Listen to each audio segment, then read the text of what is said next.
Muito bem, gente. Qual é a ideia, né, que a gente traz para refletir sobre esse tema que nós consideramos extremamente importante para as organizações e para a sociedade de modo geral? Hoje nós temos estudos que um contingente já superior a 50% das pessoas que estão no mercado de trabalho, que já estão nas empresas, é constituído pelos jovens chamados da geração Y ou geração Millennium. Essa garotada incrível que o Pedro representa aqui tão bem nesse processo. Eu venho trabalhando já há muito tempo como consultor, desenvolvendo projetos nas empresas de liderança, principalmente, e tenho percebido nas organizações algumas dificuldades por parte dos gestores, gerentes, empresários, diretores de empresas, seja de pequeno, médio ou multinacionais, empresas de grande porte.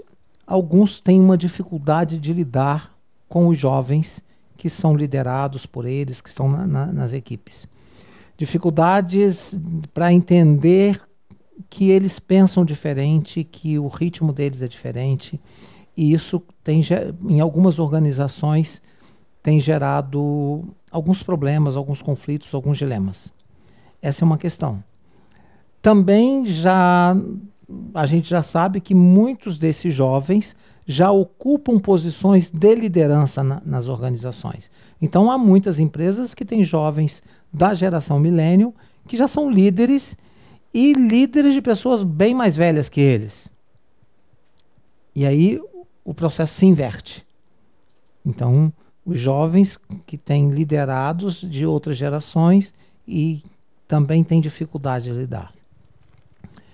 Eu sou professor em cursos de MBA na UF, em Niterói, na Universidade Veiga de Almeida e na Fundação Getúlio Vargas. Boa parte dos alunos são jovens. O Pedro foi meu aluno na UF, no MBA. E escuto muito de muitos jovens dificuldades na relação com professores. Porque tem professores que também têm dificuldades de como se posicionam na sala de aula, de como trabalham o processo de educação. Tem jovens, um deles aqui, escreve aqui comigo, que simplesmente deixaram a faculdade porque entenderam que a faculdade não está agregando mais nada para eles. E empreendeu, está fazendo sucesso, está feliz com a empresa dele e falou que a faculdade, o que tinha a oferecer à faculdade, ele sabia muito mais. E eu acredito nele. Vejo que muitos problemas em casa. Eu faço um trabalho como voluntário, como mentor do movimento de empresa júnior. Há um pouco mais de 5 anos, eu fui convidado para essa atividade que me agrada profundamente. E eu tenho convivido com esses jovens esse tempo todo.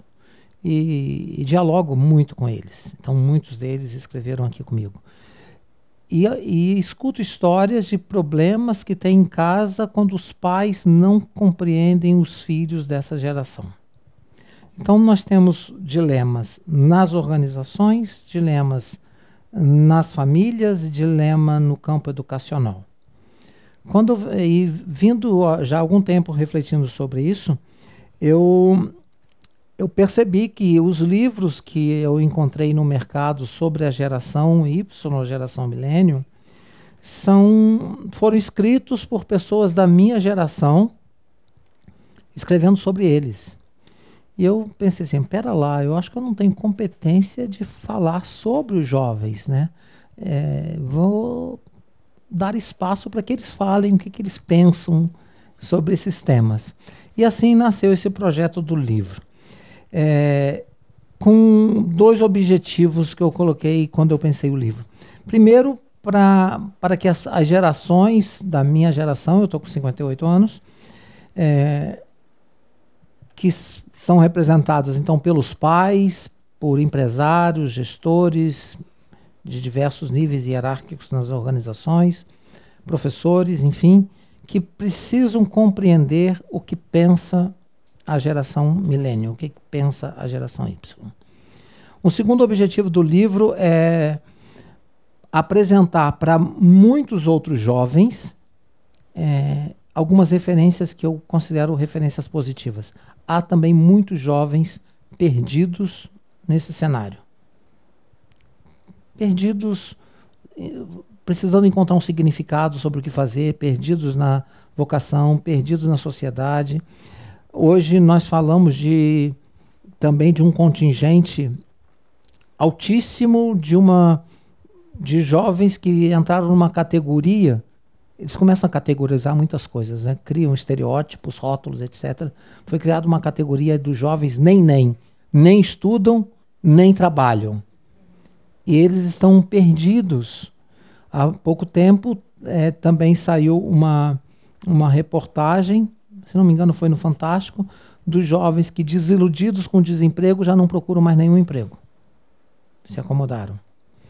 Então nós vivemos assim alguns indicadores que são lamentáveis desse contingente de jovens. Mas nós temos outros jovens que são brilhantes e eu quis apresentá-los aqui no livro, que para mim se tornam como referências para inspirar esses jovens, outros jovens, do que eles estão fazendo, de como nós podemos aprender com eles.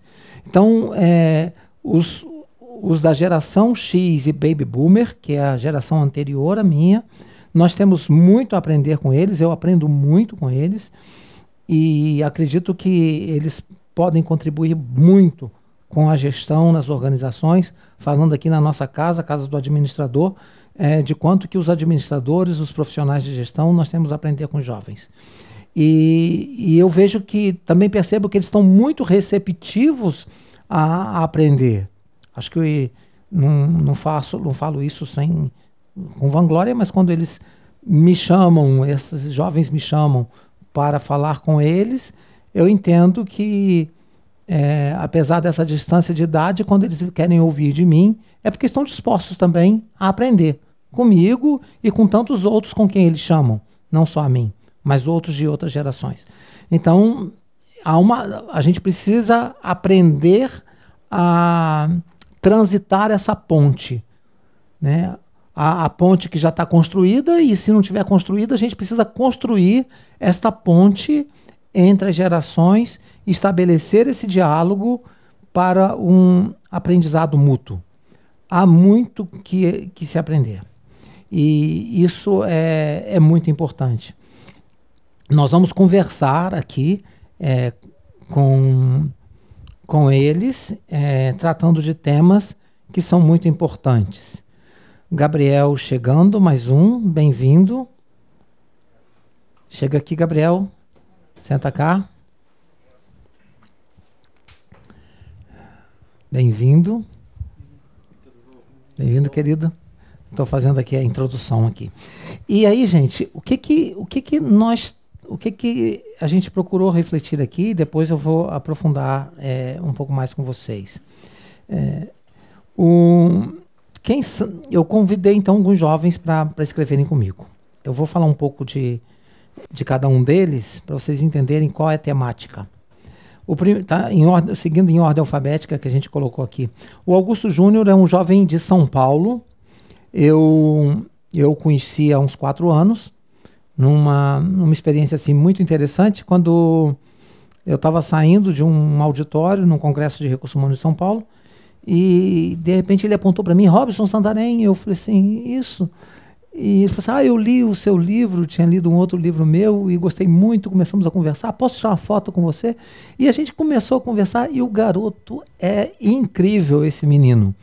E ontem à noite, para vocês terem ideia o quão incrível ele é, ele coloca no Facebook que foram escolhidos 25 jovens da geração milênio para representar essa geração no Fórum Econômico Mundial.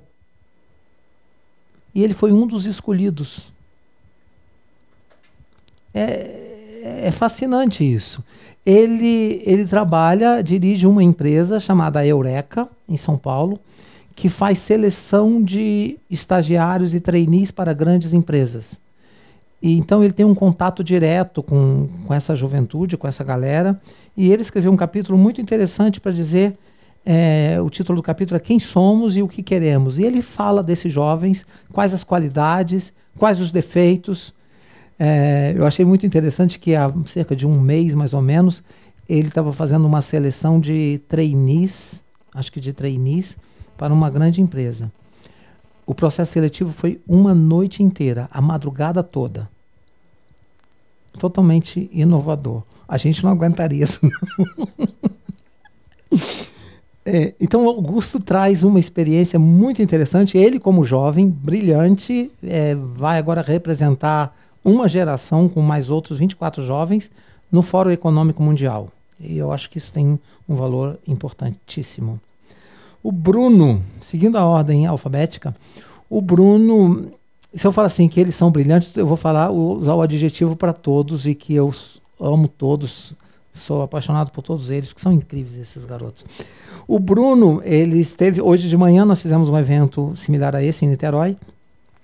O Bruno é de São Gonçalo e ele e o Guilherme escreveram um capítulo interessantíssimo sobre educação. Eles estão fazendo uma revolução na educação.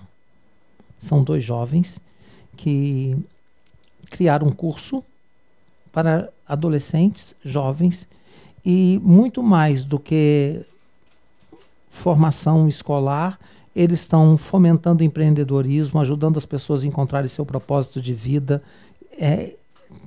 Então, tem cerca de 200 jovens, ganhou o primeiro lugar na Campus Party, que é um grande evento que tem em São Paulo, ganhou o prêmio da iniciativa Shell de empreendedorismo, já receberam financiamento de vários outros por causa do projeto deles, foram para a Europa, foram para Portugal conhecer outros modelos de educação, estão implantando aqui.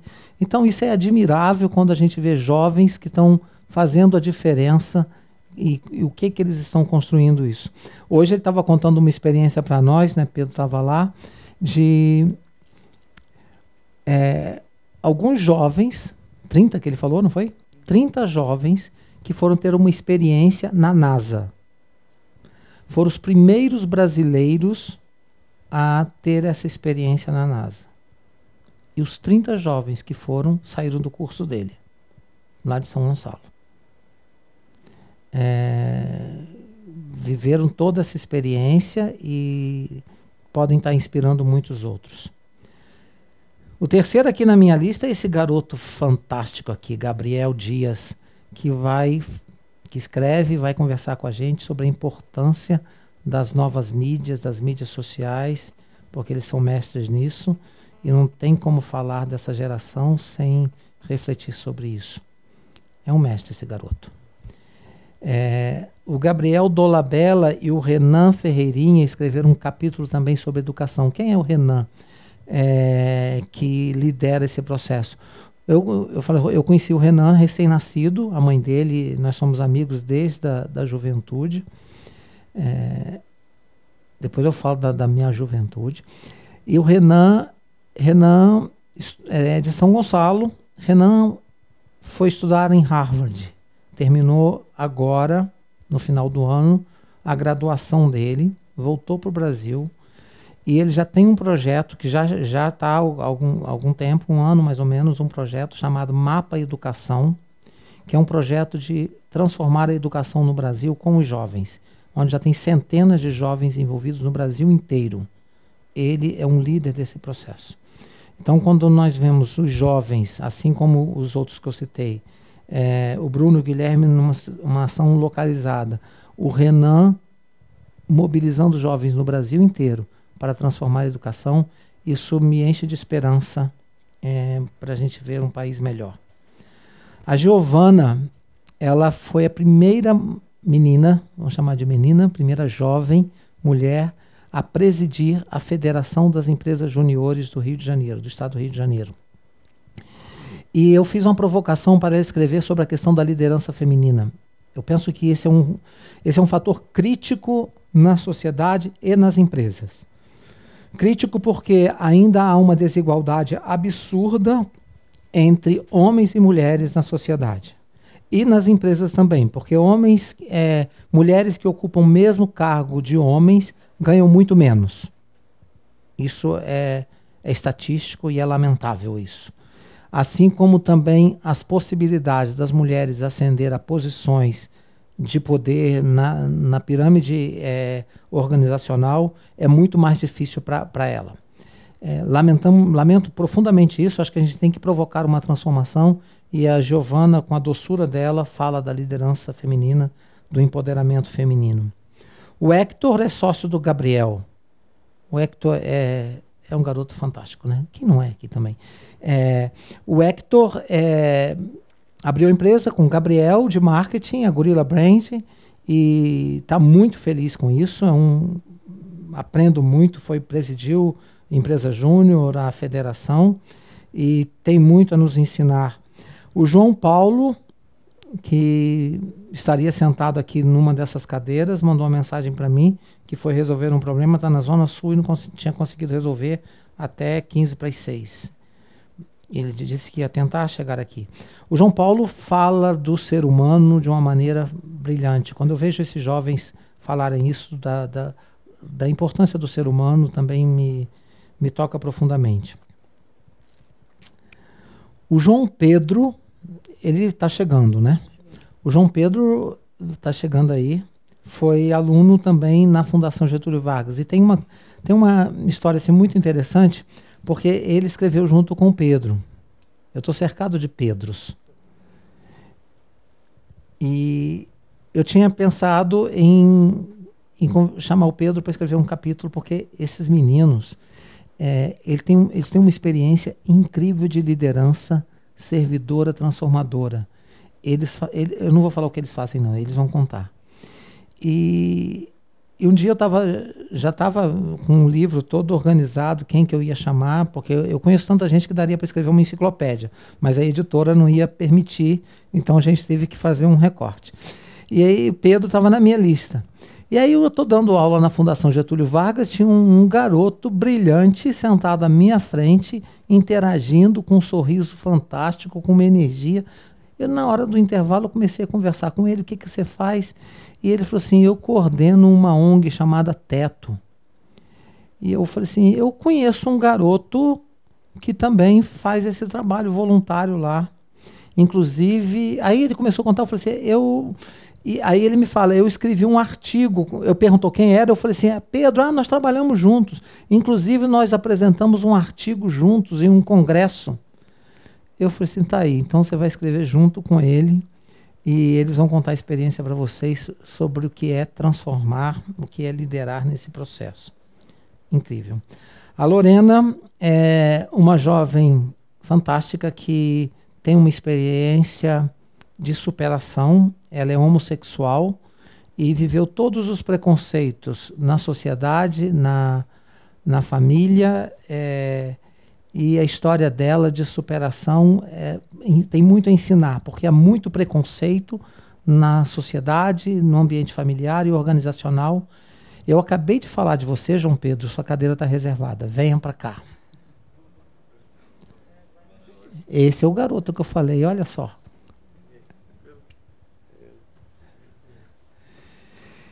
E a Lorena, ela nos instiga a repensar nossos conceitos.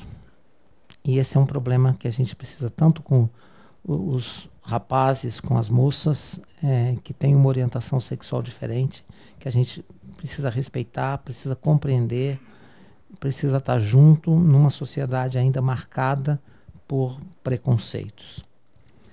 Marcos Barão presidiu o movimento de empresa júnior aqui no Brasil Júnior e hoje ele é o vice-presidente do Conselho Nacional de Juventude. Esse garoto, ele está viajando o mundo. Ele fica em Brasília quando está no Brasil, mas eu não sei quando ele está aqui. Porque há pouco tempo ele estava na China, depois ele estava em Moscou, depois ele estava na França, depois estava nos Estados Unidos, ele não para. Ele está mobilizando jovens do planeta para transformar o mundo. Se entrar no Facebook dele, ele está no mundo Ele é um cidadão do planeta, do mundo, mobilizando jovens do mundo inteiro. Há poucos dias ele estava na ONU, no encontro da ONU com jovens, para mobilizar essa turma toda. Ele tem muito a dizer para a gente. Ele conclui o livro com uma carta para os líderes do futuro. Pedro Bezerra é esse menino que eu falei, companheiro do João Pedro. Então, já falei sobre ele. Pedro Aguiar, estava com a gente hoje pela manhã, aniversário dele hoje. Então ele foi de manhã e agora está cantando parabéns com a família. O outro Pedro tem uma história incrível. Estudou no Colégio São Bento, estudou na França, é advogado, carteira da OAB, largou tudo e hoje vive dando aula de yoga, porque para ele a espiritualidade é muito mais importante. Escreveu sobre espiritualidade. Eu acho isso incrível. Outro Pedro Nascimento. Estou construindo minha história com pedras e Pedros. Pedro Nascimento é empresário, é diretor de uma empresa. Fui mentor dele há quase 6 anos atrás. Eu falo, e hoje ele é meu chefe, porque ele me contratou para fazer um trabalho com uma empresa. E é um garoto lindo que escreve sobre novos modelos de gestão. E também convidei a minha filha, a Maria Clara, para escrever, mas não é de proteção de pai, não, porque a Maria tem uma história que eu acho que é muito interessante, que pode ajudar a muitos jovens. Ela, com cerca de 12 anos, ela definiu o que ela queria da vida. Ela queria atuar na área de biologia. E ela fez um projeto de vida, e ela está com 28 anos, está terminando o doutorado dela. Né? E ela fez isso, terminou a graduação, emendou no mestrado, terminou o mestrado, emendou no doutorado. Eu falo isso com orgulho de pai, mas eu falo isso também com como é importante para os jovens ter um direcionamento. E a Maria mostra isso, como ela fala isso, vocação não é algo que cai do céu. E tem muitos jovens, eu não sei, vai cair do céu. Não, vocação é algo que se constrói também, né? Planeja, né? Fazendo o que gosta, mas tem um processo de planejamento. Então, a nossa proposta hoje aqui, né, passando para vocês que estão aqui no auditório, para quem está nos assistindo agora na TV do Conselho Regional de Administração, é refletir um pouco o que nós temos a aprender com esses jovens, qual é a contribuição que eles estão trazendo para as organizações e como nós podemos também criar essas pontes de aprendizagem mútua e contribuir para que a sociedade seja melhor, para que as organizações sejam melhores. Por isso o título do livro é O Mundo é Melhor. Eu tenho certeza que já é melhor por causa deles. Eles já fazem ser melhor. E a gente precisa aprender isso. Por incrível que pode parecer, eu já tive a idade deles. Então não pulei. Já tive os meus 20 e poucos anos e vivi intensamente essa experiência da juventude com a consciência de ser um agente de transformação. Eu sei que os meus amigos da época, a minha mulher, na época a gente atuava juntos, e outros tantos amigos, a mãe do Renan e muitos outros, nós fizemos um processo de transformação na sociedade, eu tenho consciência disso, atuando em favelas, e um trabalho que transformou muito, e acredito que hoje continuo com a mesma disposição. Eu digo que estou com 58 anos, mas espero manter o espírito jovial que eles me alimentam continuamente. Então, nós temos um papel, uma responsabilidade pela transformação da sociedade, em todas as gerações, em todas as épocas. E isso a história mostra. Os grandes processos de transformação social da humanidade, eles foram liderados por jovens. Assim na Revolução Francesa e Primavera Árabe mais recente, aqui no Brasil, na época de enfrentamento da ditadura e muitas outras situações. Embora hoje a gente veja uma situação mais estranha na sociedade, Eu acredito muito nesse poder, nessa visionário, nessa força que os jovens têm para melhorar as coisas, melhorar a sociedade, melhorar as empresas. E eles são um exemplo para nós nisso. Então eu vou passar a palavra para eles vão contar um pouco a experiência e depois a gente vai dialogar. Vocês vão fazer perguntas para quem vocês quiserem. Então, vou seguir a ordem alfabética, pode ser? Então Gabriel. Gabriel entende profundamente dessa questão das mídias e como que isso está afetando a nossa vida, né? A vida dos jovens, a nossa vida. Está criando um outro modelo mental totalmente diferente do que nós adultos aprendemos. E uma outra provocação que a gente tem que olhar, a gente falou sobre isso hoje, já existe uma outra geração chamada geração Z, que já está entrando no mercado de trabalho. Então, jovens na faixa dos 16, 18 anos já estão trabalhando e já tem um outro modelo mental diferente deles, né? Totalmente diferente. Porque quando eles nasceram, ainda não tinha Google, não tinha internet, estava começando. Então, eles aprenderam depois. A geração Z já nasceu conectada, né? Eu tenho uma sobrinha, digamos, sobrinha neta, ela está há 4 anos agora, mas quando ela estava com 2 anos, aconteceu assim, uma coisa muito interessante que a gente viu na casa dos avós dela, que ela pegou um porta-retrato, que estava no móvel, e ela pegou o porta-retrato e ficou fazendo assim. E aí ela reclamou que a foto não mudava. Isso é um outro mindset, isso é uma outra maneira de entender as coisas. Então, essa geração ainda é mais diferente e eles podem contribuir. Então, Gabriel, o que nós podemos aprender com você? Boa noite, gente. Eu costumava até brincar, falava que... Eu falo para os meus primos mais novos, né? Eu falava assim, quando eu tinha um trabalho de escola, eu ia na biblioteca, né? E hoje em dia você põe no Google e você vê ali a velocidade de informação que a gente tem hoje. E quando o Robson me convidou para participar do livro, eu fiquei pensando em como que eu poderia contribuir, né? E aí eu entendi que esse projeto era tanto para os jovens que ainda não estão se achando e precisam de um norte. É comum, às vezes, nas nossas vidas, a gente achar que nós não temos talentos, nós não conseguimos seguir em frente. E quando você olha para o lado e você vê as pessoas te ajudando e te empurrando, tanto para as empresas, né, e pessoas de outras gerações compreenderem as mudanças que esses jovens trouxeram hoje. E que, assim, quando a gente fala jovem, né, eu não quero dizer a minha geração, e sim sempre os jovens, né? Ou seja, vocês também, quando foram jovens, vocês propuseram transformações, sendo que cada geração propõe uma transformação diferente. E o meu capítulo específico, eu falo muito sobre a questão do consumo dessa mídia. Por que hoje surge, por exemplo, youtuber, blogueiro, né? Hoje existem números que provam que youtubers eles influenciam muito mais do que celebridades.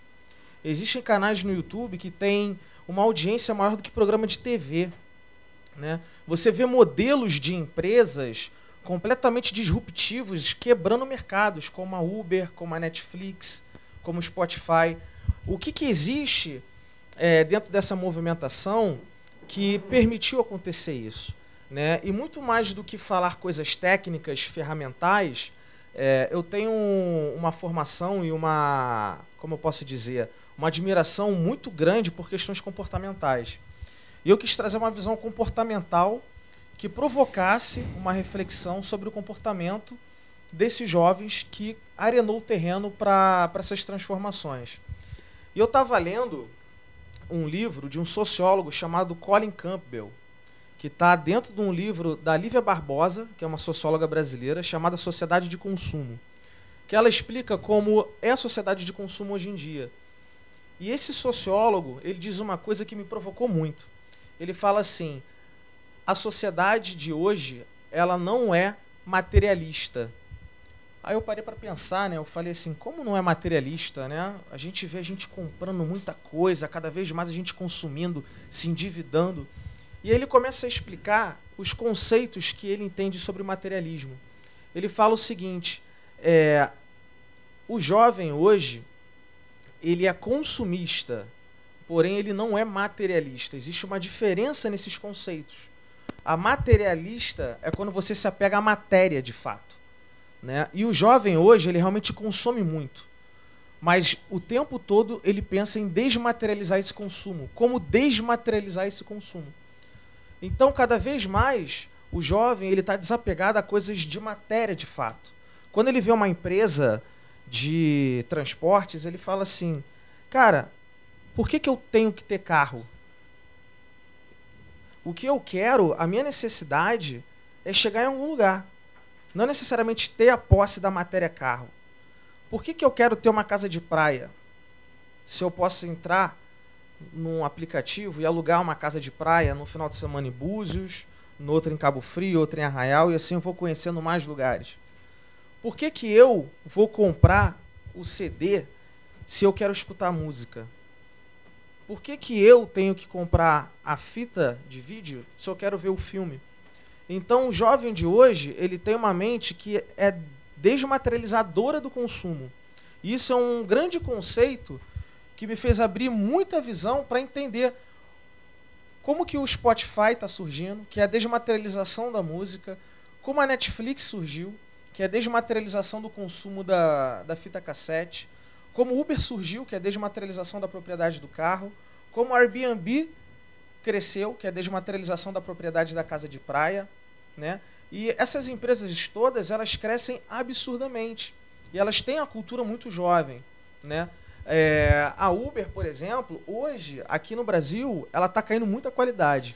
Mas ela, se eu não me engano, da última vez que eu pesquisei, ela tinha 5.000 funcionários no mundo inteiro.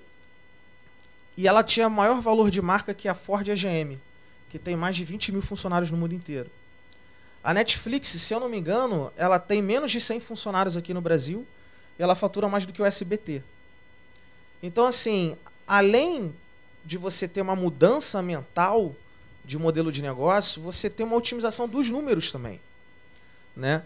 Então, eu trago muito esse contexto, que é um contexto comportamental, né, quando a gente fala de sociedade, de consumo, para poder entender o porquê está surgindo, por exemplo, as redes sociais, os blogueiros, os youtubers. E aí depois eu trago mais um livro, o tempo todo eu cito livros, até porque uma das minhas visões como autor, escritor, é sempre falar da fonte que eu bebi, para que vocês possam, né, não ficar limitados ao que eu estou passando para vocês, mas que vocês possam seguir adiante e às vezes até ter uma interpretação melhor do que eu tive daquele conhecimento. Então tem um outro livro que eu cito, que é de um dos gurus do marketing, que é o Philip Kotler, que é o Marketing 3.0. E nesse livro, ele fala que existem 3 comportamentos hoje da sociedade que, digamos assim, regem o modelo de marketing, como se faz mercado, né? Como que uma empresa, ela compreende o mercado e, por consequência disso, ela se posiciona, ela vende seus serviços, ela contrata, ela faz divulgação. Que é o seguinte, o primeiro ele fala que é a era da participação colaborativa. Antigamente, você não tinha a internet. E quando a internet surgiu, ela conectou todo mundo. Hoje em dia, eu consigo trocar informação de uma forma muito rápida. Eu consigo falar com uma pessoa que está do outro lado do mundo. As notícias correm muito rápido. Então, quando você tem essa conexão muito rápida, a velocidade dos acontecimentos ficou muito rápidos. Então, as pessoas elas se empoderam da informação muito, muito rápido. Então, se hoje... ali, do outro lado da rua, alguém, algum lojista, ele comete um ato racista, alguém filma, põe no Facebook, em questão de horas aquilo ali pode aparecer na Globo. Em questão de dias ele pode fechar a loja e responder por um crime. Coisas que antigamente demoravam muito para acontecer. Então isso empoderou tanto as pessoas de informação que o consumidor hoje ele é mais ativo, ele é mais exigente, ele é mais colaborativo. O modelo mental da internet é de compartilhamento. A internet surgiu com os fóruns, com os blogs, né? As pessoas, o que é a rede social? Né? Você compartilha informação. Então, compartilhamento e interação é uma palavra-chave. O segundo ponto que ele traz, né, dessa sociedade é os paradoxos da globalização, que é uma consequência da gente estar hiperconectado. Hoje, por exemplo, a gente tem tanta informação de tudo que a gente começa a se importar com as coisas. Então, assim, se a gente passa por uma crise hídrica, como aconteceu em São Paulo alguns anos atrás, e a gente vê uma loja do Burger King lavando a calçada com água 3, 4 vezes por dia, como aconteceu isso de fato, as pessoas vão lá e fazem um protesto contra o Burger King. Se a gente vê alguma loja cometendo algum ato racista, homofóbico, algum CEO de alguma marca dando uma declaração muito polêmica, as pessoas vão cobrar. Cada vez mais as pessoas elas têm um entendimento, né, uma noção socioambiental da coisa. E isso reflete nas atitudes das marcas. Antigamente você tinha grandes fabricantes que faziam trabalho escravo, né, do mundo da moda, das confecções, e ninguém falava nada. Hoje o consumidor, uma das tendências também, é o consumo 360. A gente quer saber de onde vem e para onde vai. Então, assim, eu vou comprar uma blusa com você, mas eu quero saber o seu modelo de negócio. Cada vez mais o consumidor, ele quer saber do modelo de negócio da empresa. Ele quer saber se é sustentável, ele quer saber se o que você fala é real. E se ele descobrir que não é real, ele vai viralizar você de uma forma negativa. E o terceiro, que é a união desses dois, é a economia criativa, que justamente ele fala a associação desses dois conceitos de hiperconexão e o empoderamento começam a surgir modelos de negócios completamente diferentes, mais alinhados com o comportamento dos jovens. Então é aí que os jovens lá no Vale do Silício pensaram que ao invés de eles montarem mais um fabricante de carro, eles teriam que montar uma empresa de mobilidade urbana. Ao invés de montar mais uma rede de hotéis, uma rede de aluguéis, onde você tem um espaço ocioso na sua casa, ou a sua casa inteira, ou seu apartamento, e você aluga para alguém. Então, esses pontos são muito importantes, porque levam para um outro autor, olha que interessante, né? Um autor vai levando ao outro, que se chama Seth Godin, que ele diz o seguinte, ele falou isso na década de 90, ele falou assim, as redes sociais ainda estavam começando a surgir, e no Brasil o processo estava muito embrionário. Ele disse o seguinte, o modelo de marketing que era utilizado até então era o modelo de marketing de interrupção. A gente via a nossa novela, o nosso filme, e de repente aquilo dali parava e começava a passar uma propaganda que a gente não tinha pedido. A gente não queria aquilo. A gente andava olhando a paisagem e um outdoor na nossa frente. Ou seja, o modelo mental da propaganda, do influenciamento, que a propaganda é um influenciamento, né, era por interrupção. E aí os jovens, com essa visão de conexão, de velocidade, né, de interação, de empoderamento, ou seja, eu não quero ver necessariamente o que você me propõe da forma como você me propõe. Eu quero que você me dê o conteúdo e eu administro ele da forma que eu quero. Começou a se surgir um conceito de marketing de permissão, onde o fluxo de informação ele deixou de ser em massa, né? Ou seja, como é que funcionava um anúncio de rádio, por exemplo? Eu pensava no roteiro e eu massificava aquilo para o Brasil inteiro, Hoje, eu já penso o seguinte, eu vou entender pequenos comportamentos. Eu vou falar com o jovem que anda de skate, que consome marcas tal e que gosta daquilo. Então, você hoje tem um modelo muito mais permissivo de se comunicar, porque o jovem ele busca autenticidade, ele busca transparência e ele quer ter o controle da informação. E aí, olha que interessante. Vamos comparar Globo, né? Não sei se eu posso falar marcas aqui abertamente, mas é um exemplo acadêmico. Globo e Netflix. Vamos refletir sobre esses modelos, né? Olha o que a Netflix te propõe. Você tem o catálogo dela, você consegue assistir no dispositivo que você quiser, a hora que você quiser. Você não precisa ficar esperando episódios, ela já põe a temporada inteira. Se você quiser ver 10 episódios num dia, ok. Se quiser ver uma por dia, ok. Se você quiser começar a ver no computador, terminar no tablet, começar no tablet, terminar no celular, tem a opção de você até pular a abertura da série. Não tem comercial. Ou seja, o poder ele está com o usuário. Na televisão você tem um roteiro já pronto e você tem que se adaptar àquele roteiro. Então, para a gente entender hoje o comportamento de mídia, a gente tem que entender que o comportamento de mídia ele tem que ser permissivo e dar poder ao usuário. O YouTube, você pode pular a propaganda. E aí começam a surgir os youtubers, os blogueiros, dentro dessa linha de raciocínio. Qual que é a diferença, por exemplo, de um programa de TV como o Faustão para um canal de YouTube de algum youtuber famoso, como o Whindersson Nunes, Felipe Neto, independente da qualidade do conteúdo, tá? Se eu tô vendo um canal no YouTube e ali tem um comentário que eu não gosto, o que eu faço? Eu comento. Eu falo que eu não gostei. E se muita gente fizer a mesma coisa, aquele youtuber ele perde alcance, ele perde seguidor, ele perde dinheiro. Agora, se eu ligo minha TV na Globo e vejo algum apresentador falando uma besteira, o que eu posso fazer? Desligar a TV e mudar de canal. Mas eu não vou contribuir para o amadurecimento daquele produtor. Eu consigo contribuir para o amadurecimento de um youtuber. Porque se ele não conseguir dialogar bem com o público dele, se ele começar a fugir muito do que inicialmente cativou o público dele, ele começa a perder seguidor. Isso está acontecendo muito com alguns youtubers que estão se vendendo demasiadamente para as marcas. O que chama atenção no YouTube, por exemplo, é o caráter de o youtuber falar o que ele realmente pensa. E ele criticar a marca, independente, assim, ele não tá... O que impacta mais hoje? O Neymar falando bem da Claro, sendo que ele mora na Espanha, ele não deve ter nem Claro. Ou um youtuber que compra um Galaxy S9 e um iPhone 7 e testa ali na sua frente. O que é mais verdadeiro? O que é mais autêntico? Né? É por isso que o influenciamento digital ele cresce assustadoramente. Porque você consegue ter muito mais transparência nesse canal. Então, uma das coisas que eu abordo, né, no meu capítulo é sobre essa desmaterialização do consumo, porque hoje praticamente todos os veículos são digitais, né?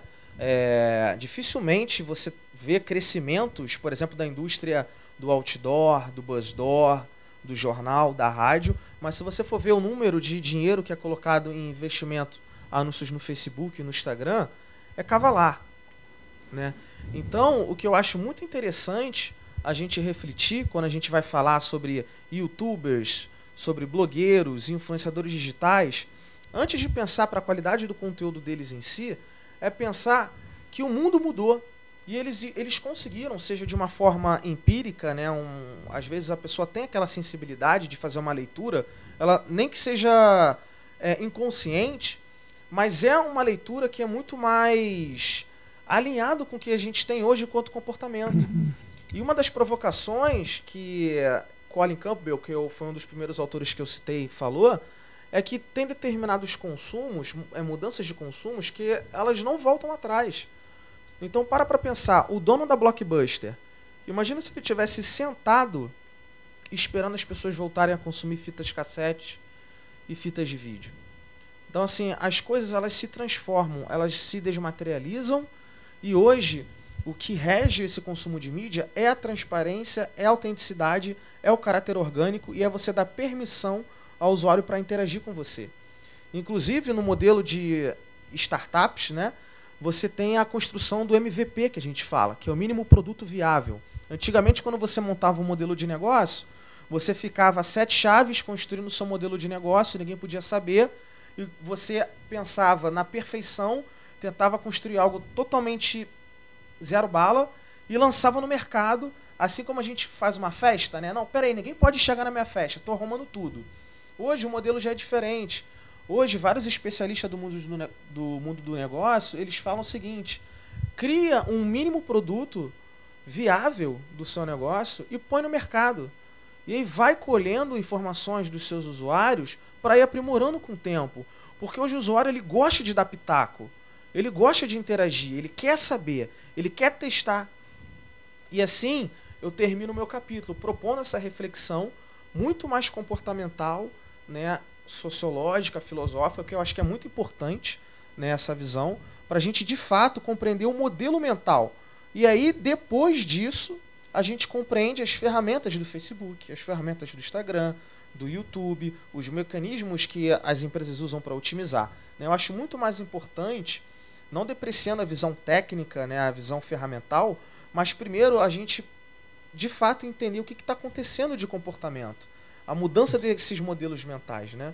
E aí foi um capítulo que eu gostei bastante de escrever, porque eu trabalho com isso, o tempo todo eu falo isso, eu acredito muito nisso, né? Então foi uma das minhas contribuições para esse livro. Excelente, muito bom, né? Né, gente? E aí, quando a gente fala de liderança, né? E aqui no Conselho de Administração, que forma administradores, na nossa casa, eu sou administrador, a gente precisa pensar gestão nessa perspectiva. Né? Os jovens que pensam diferente, como que nós vamos liderar, como é que nós vamos gerir empresas, como que nós vamos empreender negócios, quando nós vivemos um cenário, e cenário no sentido de contexto, totalmente diferente. Não dá mais para lidar com negócios, com business, com organizações, com clientes, com fornecedores, com parceiros, se não for nessa perspectiva. Porque se eu tenho um negócio e não estou inserido nesse contexto e ele tem e está, ele já saiu na frente há muito tempo e a possibilidade de eu fechar o meu negócio é... Uma coisa que é interessante, uma vez eu fui num evento da Disney em São Paulo, que era um evento da Disney para negócios. Né? A Disney ela tem uma empresa que se chama Maker, que é uma curadoria, como se fosse uma peneira de youtubers. Né? A Disney ela tem uma visão muito alinhada também com as mudanças da sociedade e ela tem olheiros no mundo inteiro para identificar youtubers em potencial, pegam aquela pessoa e dão uma visão, né, de negócio, porque o youtuber ele é um negócio, para poder impulsionar. E eles levaram uma youtuber que eu acho muito interessante, que o canal dela é envolto no universo do empoderamento feminino. Você, mulher, se você quiser trocar uma resistência de chuveiro, eu vou te ensinar. Se você quiser trocar uma fechadura, eu vou te ensinar. Né? E aí tem não só termos de construção, mas de estética, de beleza, um universo feminino empoderado. E ela estava comentando, uma das perguntas foi de da plateia, assim, como que é a relação de vocês com a marca? Como que vocês fazem um anúncio patrocinado? Né? Porque está se desviando o dinheiro das celebridades, e aí eu falo Neymar, né, Luciano Huck, e indo para Kéfera, para Felipe Neto, Whindersson Nunes. Cada vez mais esse fluxo das super celebridades estão indo para os influenciadores digitais. Ela falou assim, foi engraçado, isso me marcou. Veio uma marca de shampoo super famosa, que eu não posso falar o nome, mas é líder de mercado, isso palavras dela. E chegou querendo que eu fizesse um vídeo falando bem da marca dela. E eu acredito que ela estava acostumada a lidar com agência. Que você chama uma agência de publicidade, a agência chega para o Neymar e fala, Neymar, quanto que você cobra para falar bem do meu produto? Aí o Neymar vai dar o cachê dele, vai pegar o roteiro e vai interpretar. Não necessariamente ele vai testar. E ela falou assim, não, beleza, eu faço vídeo patrocinado, me manda o produto. Aí a empresa falou assim, não, a gente vai mandar o roteiro. Ela, roteiro? Não, eu tenho que testar o produto. E eu que faço o roteiro. E se eu não gostar do produto, eu vou falar que eu não gostei do produto. Aí a marca, pô, mas como assim? Você não pode... Eu vou te pagar para você falar um vídeo para me criticar? Eu falei assim, não, mas os meus seguidores, eles são tão inteligentes, tão sagazes... Querem autenticidade. Eles querem autenticidade e eles vão perceber a minha linguagem, que é patrocinada. Inclusive, no início do meu vídeo, eu vou falar que esse conteúdo é patrocinado, porque isso dá processo.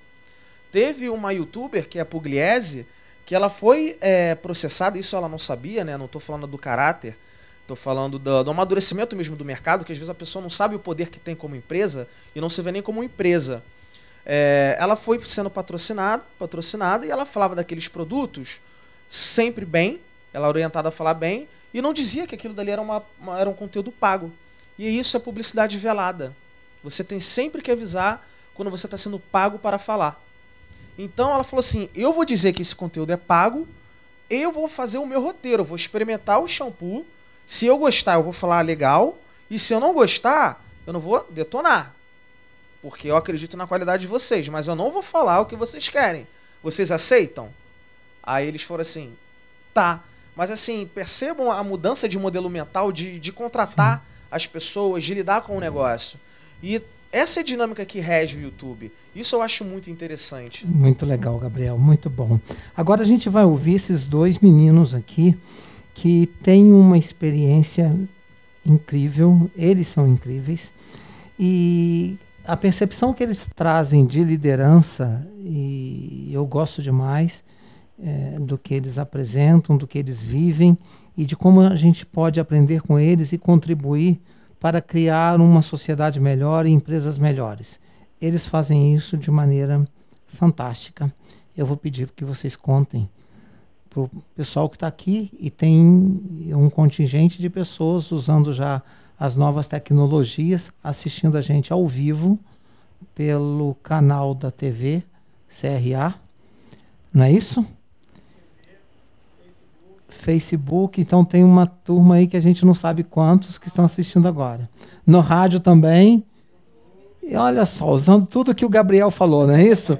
Então, olha só, porque há algum tempo atrás, não sei, eu frequento o conselho aqui desde que eu me formei, então, quando dava palestras aqui, o auditório estava cheio, né? Agora, o auditório é o auditório virtual, né? Então, as pessoas não precisam sair de casa, né? Então, tem muita gente assistindo a gente aqui. Então, meus queridos João Pedro e Pedro, conta pra gente aqui essa experiência de liderança que vai para transformar e se transformam simultaneamente. O que a gente pode levar isso para as empresas? Que lições que vocês têm para a gente, que são muitas que eu sei. Posso falar? Boa noite, pessoal. Tudo bem? Vou começar a falar um pouco da história, da trajetória. Meu nome é João Pedro. Eu sou formado em engenharia de produção e na época eu era estudante de universidade. O meu sonho era um sonho comum. Eu queria me formar, trabalhar numa empresa comum, podia ser uma consultoria, mas nada diferente do padrão. Não queria fazer concurso, mas eu queria trabalhar no mercado privado e era isso. Mas no fundo faltava alguma coisa. E foi na reta final da faculdade que eu conheci o trabalho dessa organização que hoje eu estou vestindo a camisa, que é a Organização Teto. Ela é uma organização presente em toda a América Latina que visa o desenvolvimento de comunidades. Só que são comunidades extremamente precárias.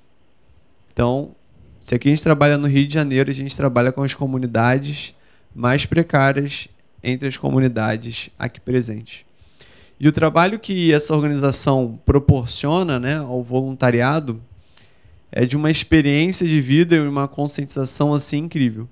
Eu já tinha feito trabalho voluntário, mas eu nunca tinha pisado numa comunidade. Pisado na lama, conversado com pessoas de comunidade, nunca tinha feito isso dentro da comunidade, só fora. E nas atividades, minha primeira atividade no Teto foi uma construção de moradia para uma família que eu não conhecia, mas que eu, né, me voluntariei e fui lá, construir lá e ficar, e interagir com aquela realidade. E entrando em contato com aquela família, né, da Paula, que eu não conhecia, tinha seus 2 filhos e seu marido, vivendo numa casa que era do tamanho do meu quarto, aquilo me impactou muito, porque eu pensei assim, como é que uma pessoa consegue viver aqui? Foi aí que eu comecei a ter noção dos privilégios que eu tive ao longo do meu crescimento. A educação de qualidade, ter um quarto, às vezes ter um quarto é um privilégio. Porque a família não era um quarto, era um cômodo com cama, cozinha, TV, banheiro. E entrar em contato com aquelas pessoas e trocar junto com ela com quem assim, tem uma precariedade com relação à educação, oportunidade de trabalho, direitos, recursos materiais, mas com uma riqueza de espírito e de alma incrível. Eu aprendi muito com essas famílias, eu comecei a não conseguir mais largar o trabalho e comecei a continuar o trabalho nas comunidades e conhecer cada vez mais famílias. E o contato com as famílias e com as pessoas da comunidade que viviam em situações extremamente precárias, mas extremamente confiantes, extremamente zero desmotivadas, extremamente firmes e muitas vezes muito felizes, ajudaram muito a moldar o caráter que eu tenho hoje. Porque a conscientização social até a minha graduação era pequena.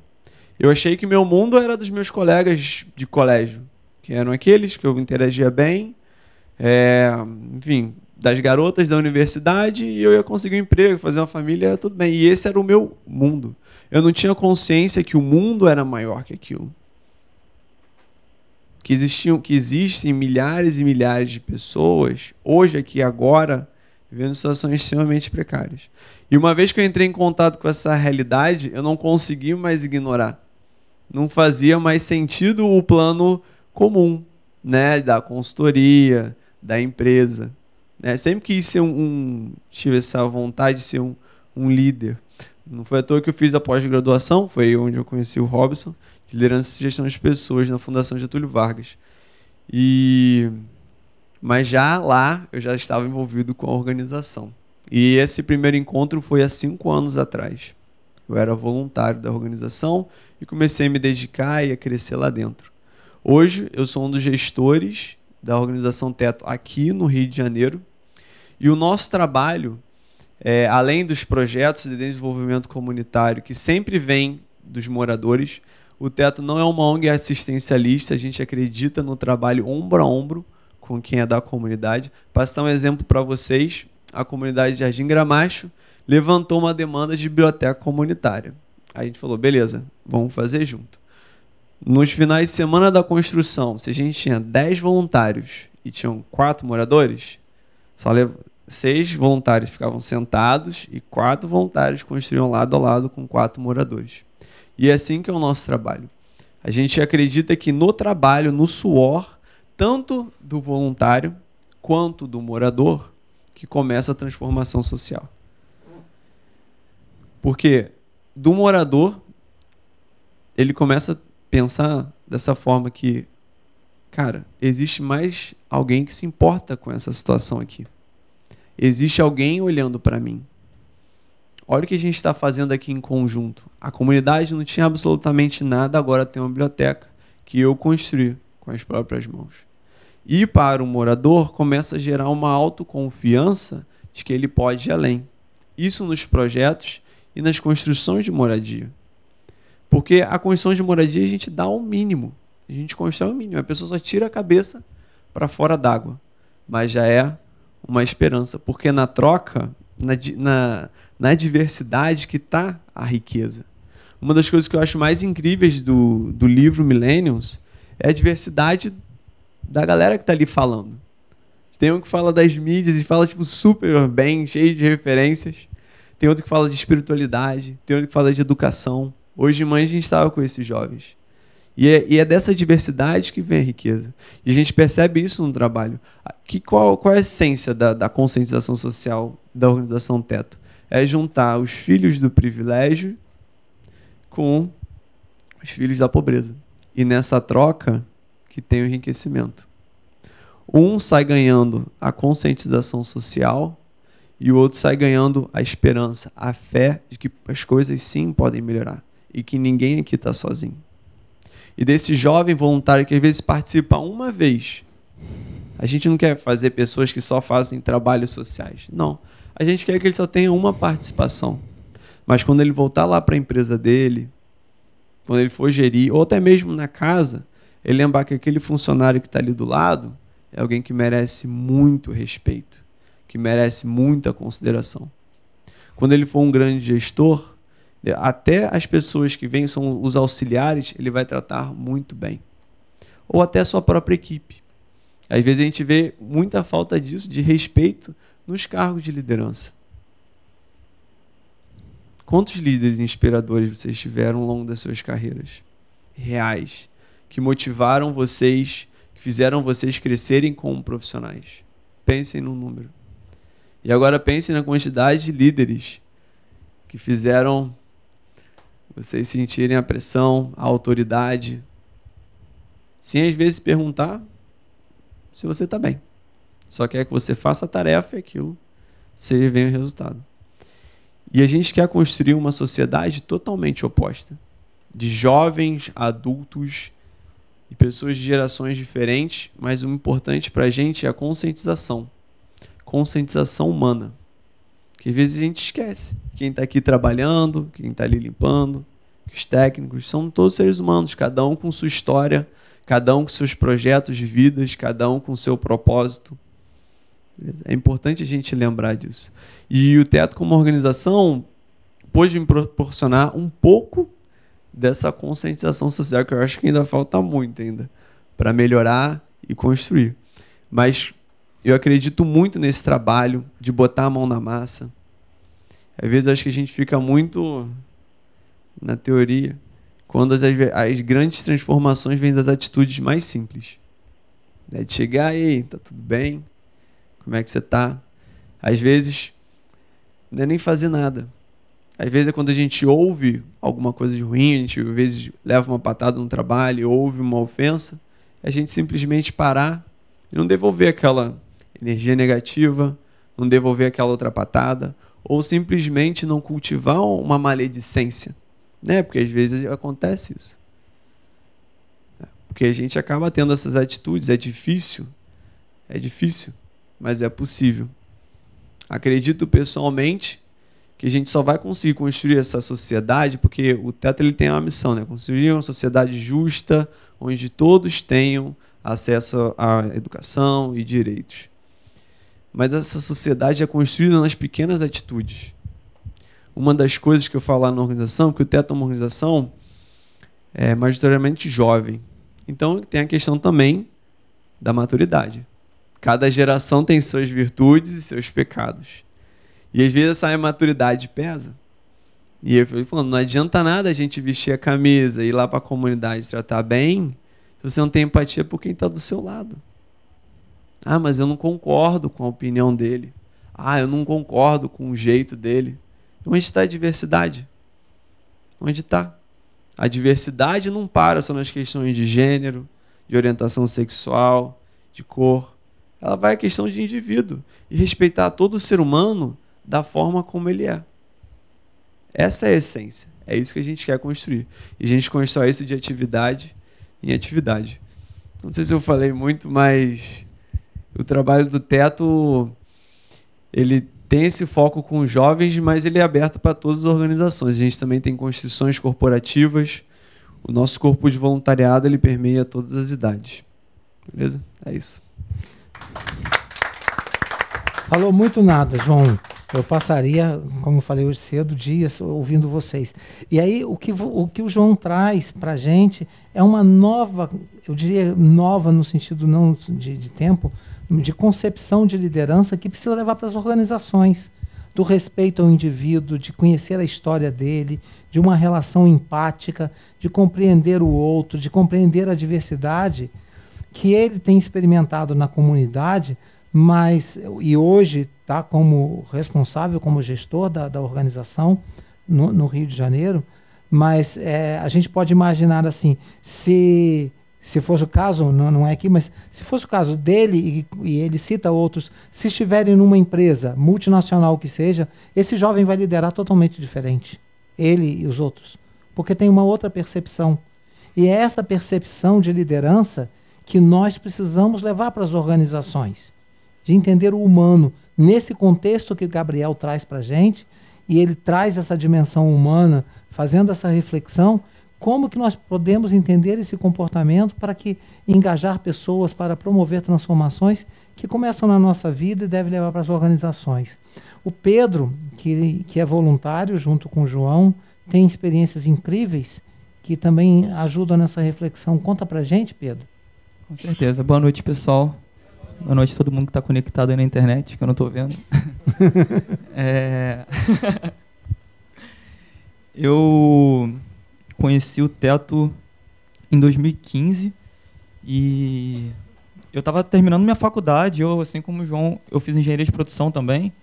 E aí a questão da liderança meio que encontrou com trabalho voluntário, né? Eu estava fazendo a faculdade e depois de 5 anos estudando engenharia, eu percebi que no lugar onde eu trabalhava, eu já tinha tido experiências ruins com o chefe também, com gestores e colegas de trabalho, e com o pessoal que eu conversava, com meus amigos, todo mundo já tinha tido alguma experiência ruim. E aí eu falei, cara, eu estudei 5 anos engenharia, uma coisa que é quase certa é que o engenheiro ele vai liderar equipes e não tem uma matéria que ensine a liderar, ensine a gerir. Realmente não tem. A única que eu lembro foi gerenciamento de projetos, que fala sobre conflitos, mas não entra ali na parte humana mesmo da coisa, né? E aí eu vi, assim, entre os meus colegas que tinham se formado em engenharia, dentre alguns profissionais, uma certa superioridade, assim, sabe? Uma soberba falando com as outras pessoas, com os outros funcionários das empresas, e aí aquilo me incomodava muito. E foi aí que eu pensei em estudar gestão de pessoas, quando o Robson foi meu professor lá na UF. E aí esse foi aí um a gente ponto. falou de liderança. Isso. Aí a gente falou de liderança. Era uma coisa que faltava, né? Falta ainda. E aí eu conheci o Teto em 2015, no finalzinho da faculdade, quando uma amiga minha me chamou para construir uma casa numa comunidade carente. Eu não sabia o que era o Teto, eu nunca tinha feito nenhum trabalho voluntário na minha vida e nunca tinha entrado numa comunidade. E aí eu falei para ela, falei assim, cara, eu não sei construir nada, eu nunca nem botei prateleira em casa, como é que você está me chamando para construir uma casa?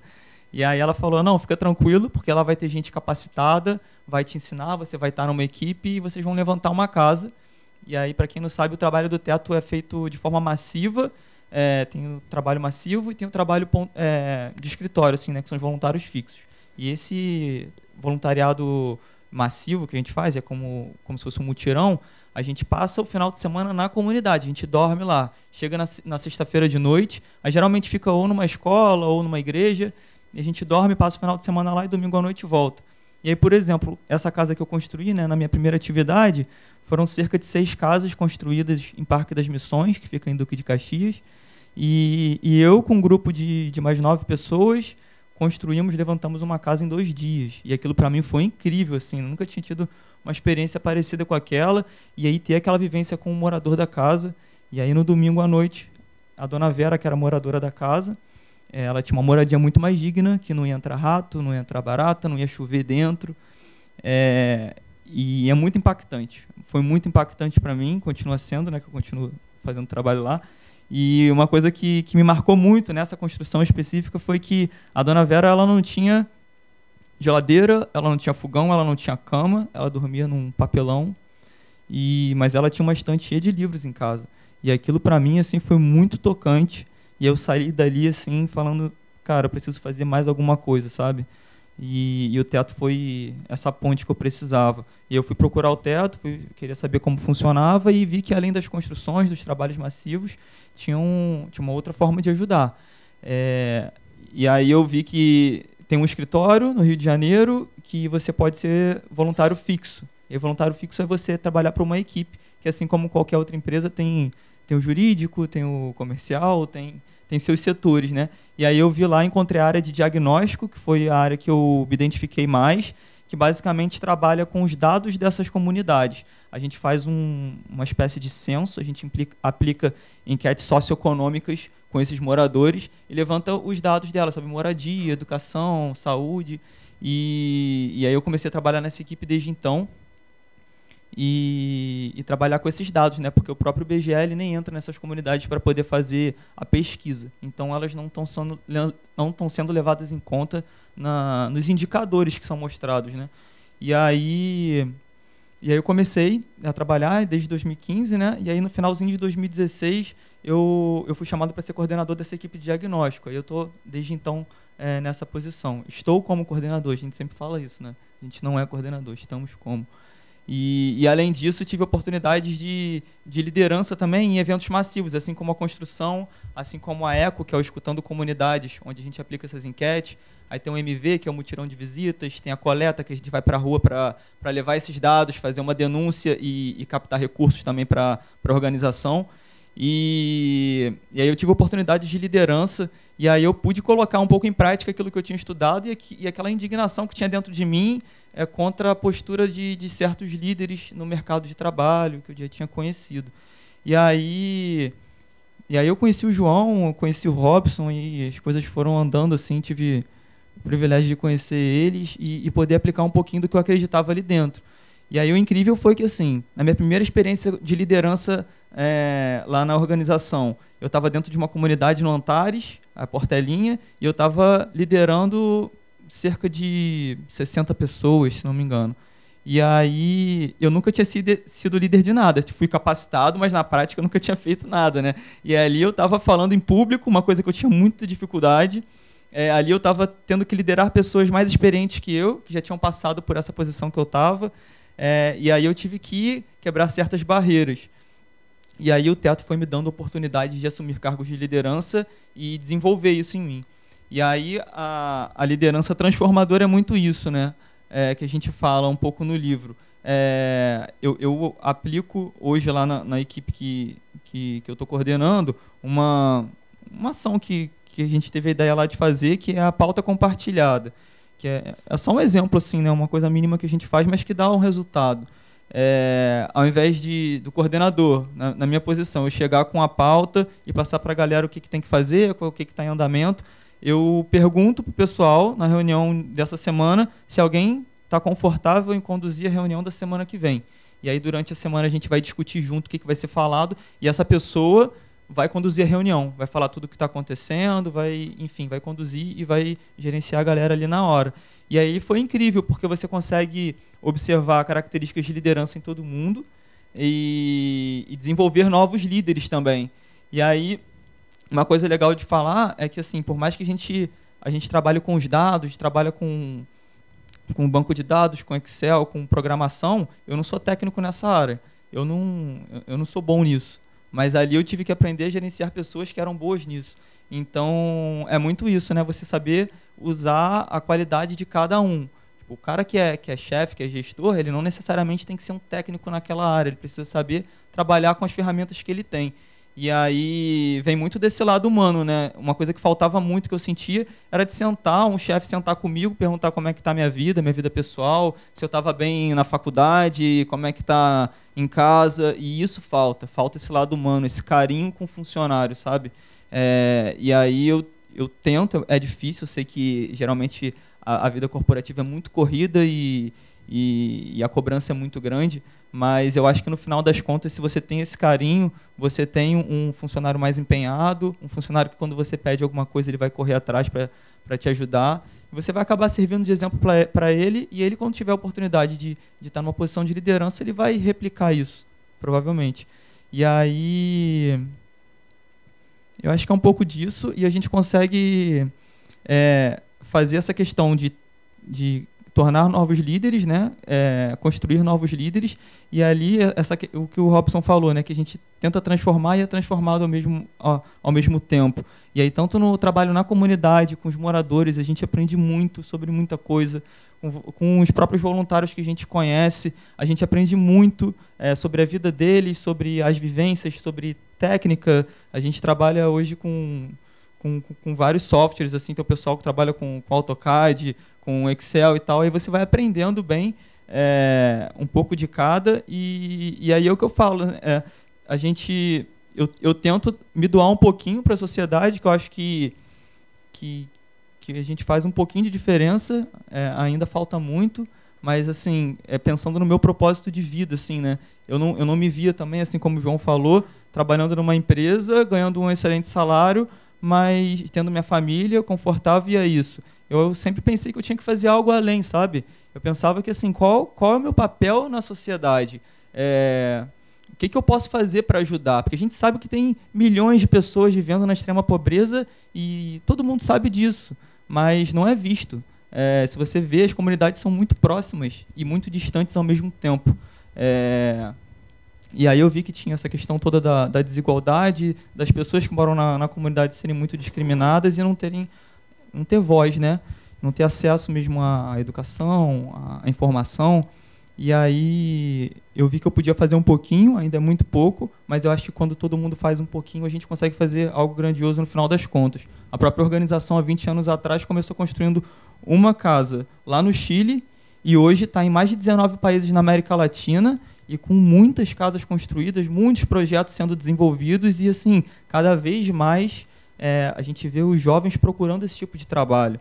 Agora, há pouco tempo, teve uma apresentação lá que a organização faz, que o Teto faz, que é uma reunião de apresentação que a gente chama, e lotou, tinha gente assim que não cabia mais lá. E isso é impressionante, assim, né? Tá faltando isso, então os jovens estão buscando isso. E aí, isso é um pouco sobre o que a gente fala lá no capítulo, acho que eu resumi. Sim, tem uma história que você falou hoje. Do exemplo do estaleiro? Isso. Conta aí. Tá. Mas isso é fabuloso, Tá porque tem muitas empresas que não vivem isso. Eu já, como consultor, já vi empresas que na hora do almoço tem o restaurante A e o restaurante B, né? O A para nobreza e o B para plebe. E você, como engenheiro líder, fez uma diferença. Conta pra gente. Essa foi uma experiência que eu tive já no mercado de trabalho, fora da ONG. E aí eu trabalhava com reforma naval e eu trabalhava com planejamento. E aí eu era responsável pelo cronograma, pelos gráficos, pelo controle de prazos e tudo mais. E aí a gente pegou um projeto que era uma reforma grande de uma plataforma e a gente trabalhava no estaleiro. E aí eu fiquei muito receoso porque eu nunca tinha tido essa vivência com o pessoal de obra. Eu ficava sempre no escritório e eu tive essa oportunidade de ir a campo, né? E aí eu falei assim, cara, o que eu vou fazer, né? Porque o que esses caras vão pensar de mim? Porque eu vou estar ali numa posição de liderança, eu não era o líder deles, mas estava numa posição assim, mais administrativa. Como é que eles vão me respeitar, sabe? O que esse menino aí de 20 e poucos anos vai querer falar para mim, que tem 40, que sou marceneiro já há 20 anos, sabe?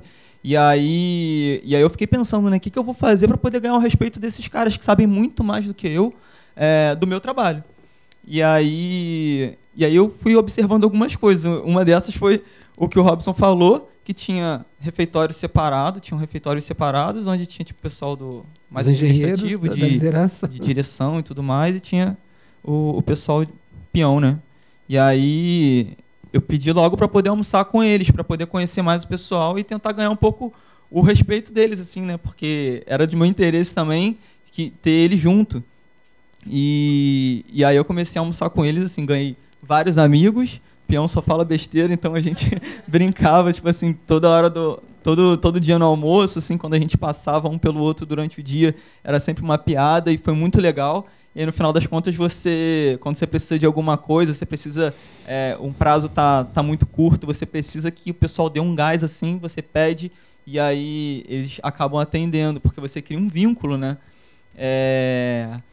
E aí uma outra coisa que eu fiz é que eu trabalhava com planejamento e aí tinha o gráfico de Gantt, que a gente fazia lá no MS Project, e tinha todos os prazos. Uma coisa que eu fiz foi imprimir, plotado assim, grandão, gráfico, e colar na parede da plataforma. E aí eu mostrava pro pessoal, falava assim, aqui é atividade tal, você está responsável por isso, olha o prazo que a gente tem. E aí mostrava isso para todo mundo. E eles tinham noção, eles viam ali na ferramenta principal que a gente tinha, de controle de prazo e tudo mais, qual era o trabalho deles, a importância que eles tinham, o impacto que eles tinham naquela atividade macro, naquele projeto. Então, eles viam uma importância maior do que eles faziam, não simplesmente montar um móvel, ou quebrar um piso, ou trocar uma fiação. E aí você vê que assim, os caras são muito inteligentes. Eles me ajudavam a construir, falavam, olha, Pedro, esse prazo aí está assim, mas está um pouco apertado, tenta negociar já de antemão ali, com o nosso cliente se a gente consegue mudar. Enfim, e aí fui ganhando pessoal, ganhei vários amigos e melhorou muito também essa questão do projeto. Então, foram essas duas coisas, foi esse exemplo que a gente teve lá. Muito bom. Então, vocês percebem? Muito bom, né, gente? A gente fala de um outro modelo de liderança, então, que enquanto gerentes, chefes, diretores, engenheiros iam para o restaurante nobre, né, a gente tem um engenheiro jovem de outra geração que fala, não, eu vou comer com a peãozada. E aí há uma troca, um aprendizado, e ganha respeito, credibilidade, está junto, um modelo de gestão mais participativa, que ele não precisava imprimir todo o planejamento, espalhar na parede. Não, esse era o trabalho dele, que ele podia, como muitos fazem, podia fazer no escritório, no computador. E faz questão de compartilhar e chamar as pessoas e compartilhar conhecimento. Então, é esse tipo de liderança que essa geração traz para a gente que faz a diferença hoje. Nós estamos construindo um mundo novo. Eles estão construindo um mundo novo. A experiência do Gabriel, a experiência do João Pedro, do Pedro e de todos os outros que estão traduzidos aqui no livro, penso que podem ensinar muito a nós. A nossa proposta agora é interagir um pouco com vocês. São 8 horas, a gente ficou de trabalhar aqui, estar com vocês, dialogando até as 8h30, que é o horário aqui. Então está aberto para perguntas. Quem quiser fazer pergunta, levante a mão e a gente leva o microfone, porque tá gravando e tem que aparecer o som. Quer? Cara, olha, primeiro parabéns para os 3 para os 4, né? Porque ter um mentor é sempre bom. Cara, eu tenho um monte de perguntas. Assim, vocês estão falando com a gente, fica borbulhando na minha cabeça. Falei, caraca, eu fico perdido porque eu já vou pegando gancho. E, cara, qual é o seu nome? É Igor. Essa aqui é minha chefe, minha gestora lá na Adina. E ela que me convidou, maior prazerzão vir. Cara, é o seguinte, cara, tu foi excelente aqui na tua colocação com relação ao marketing. Eu tenho um irmão que está estudando na FGV, a gente fica papeando sobre isso o tempo todo. E tem uma visão muito bacana. Mas, cara, o que vocês falaram também é incrível. Primeiro sobre o voluntariado. Cara, isso é muito nobre.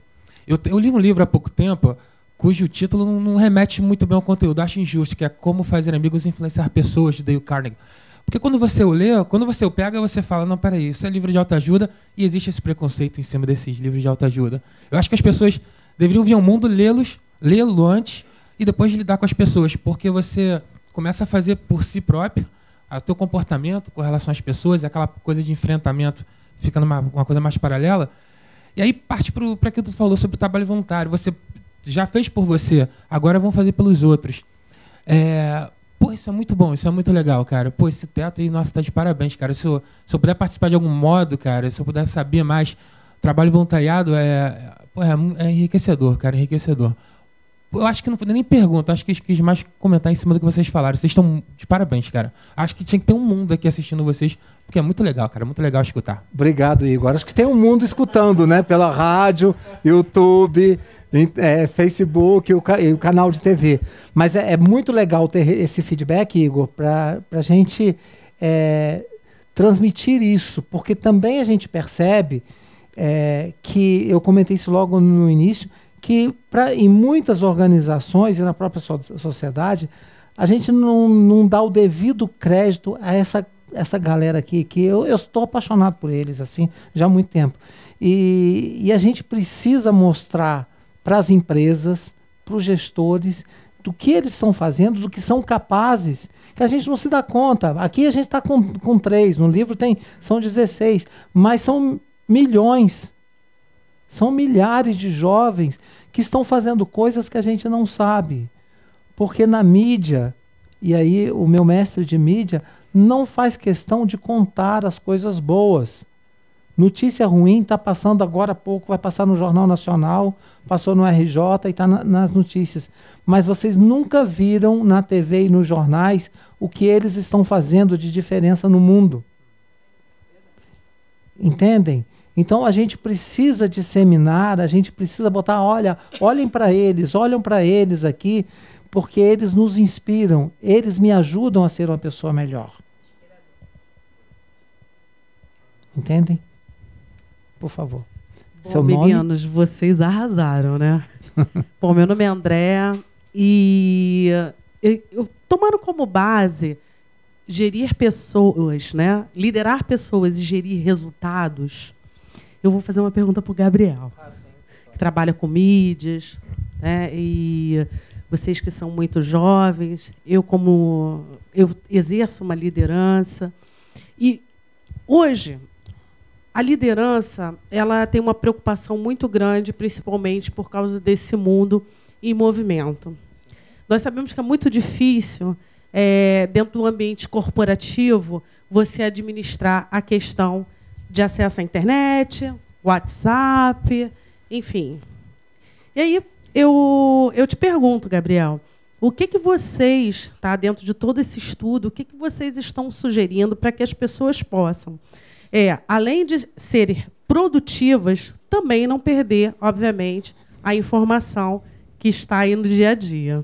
Tá? Como é que vocês têm trabalhado isso dentro das empresas? Como as empresas estão fazendo, tá?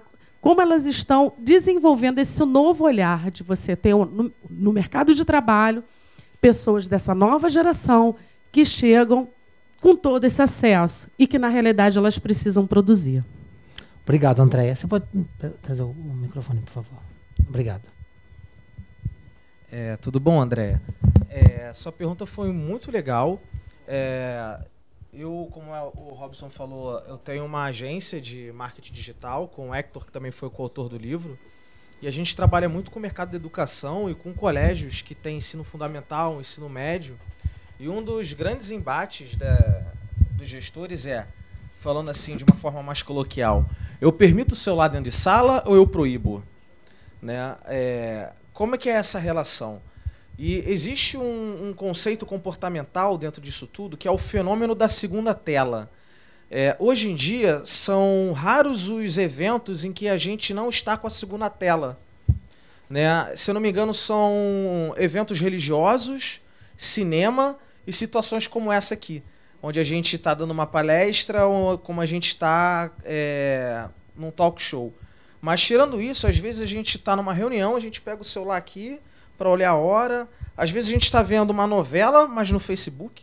Às vezes a gente está conversando com a pessoa que a gente quer pedir namoro, mas está mexendo no Facebook, né? Às vezes a gente estuda, lê 2 folhas e depois pega o celular. Então, assim, o ser humano hoje ele tem a segunda tela e aquilo ali está embutido nele. Eu gosto de interpretar sobre 2 aspectos. O primeiro é o amadurecimento da coisa. Toda tecnologia nova que surge, ela precisa de um amadurecimento no seu uso. Né? Se a gente for parar para pensar, uma das coisas que eu gosto de provocar bastante por que as grandes tecnologias, ou posso citar várias aqui, elas surgiram para fins bélicos ao invés de para fins sociais e medicinais? Né? O GPS, a internet, o Teflon, o micro-ondas, o Fusca, né? Por que o ser humano ele tende a criar novas tecnologias para poder ameaçar o outro? Né? Então, talvez seja uma coisa intrínseca da gente de começar a usar as tecnologias de uma forma um pouco errada e depois de um tempo a gente começa a melhorar a aplicação dela. Se a gente for parar para pensar em termos de humanidade, o celular foi inventado ontem, há 1 segundo atrás. Então, eu acredito que ainda exista um amadurecimento e é daí também que eu defendo os youtubers, os blogueiros. Eu vejo que tem muitos que falam baboseiras, coisas sensacionalistas, mas em algum momento eles vão ter que amadurecer a visão deles, porque a gente, enquanto pessoa, também vai começar a cobrar deles, porque o mundo está muito mais transparente.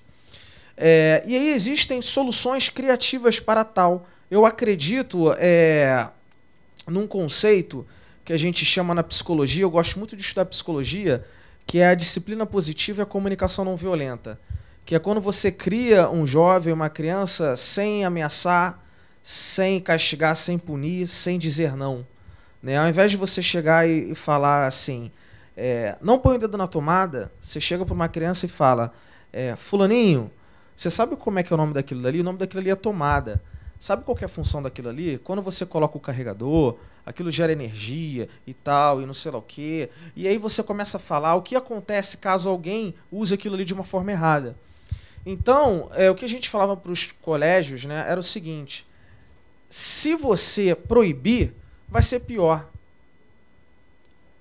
A gente fez um estudo no Meier, né, que é um bairro aqui da Zona Norte, onde a gente foi em vários colégios e entrevistou vários gestores para perguntar como que era o relacionamento deles com o celular. E aí teve um gestor que falou assim, celular é proibido na minha escola. Nem no corredor pode, nem no intervalo. Porque o celular acaba com a produtividade do aluno.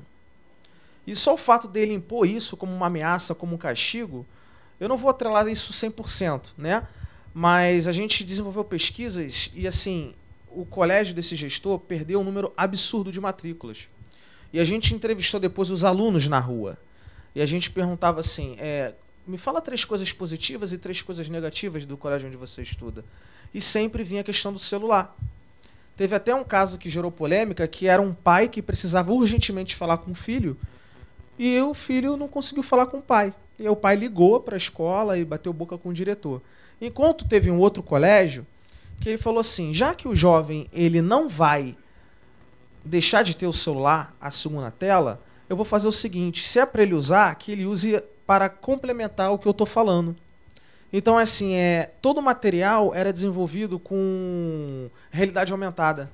Então, o aluno baixava um aplicativo, imagina um livro de biologia, né? Você tem um desenho ali de uma mitocôndria, e aí o aluno precisava estar com o celular o tempo todo em cima do papel para poder ver aquele vídeo, entendeu? Então, assim, eu acredito que existe o amadurecimento do uso da tecnologia. Passa a ser um instrumento da educação. Porém, você usa aquela tecnologia como um instrumento para a produtividade. E aí eu questiono, será que o modelo mental de produtividade daquela empresa não está sabendo usufruir ainda as vantagens do celular? Porque, para mim, a internet é igual ao martelo. Você pode usar para construir casa ou para bater em alguém.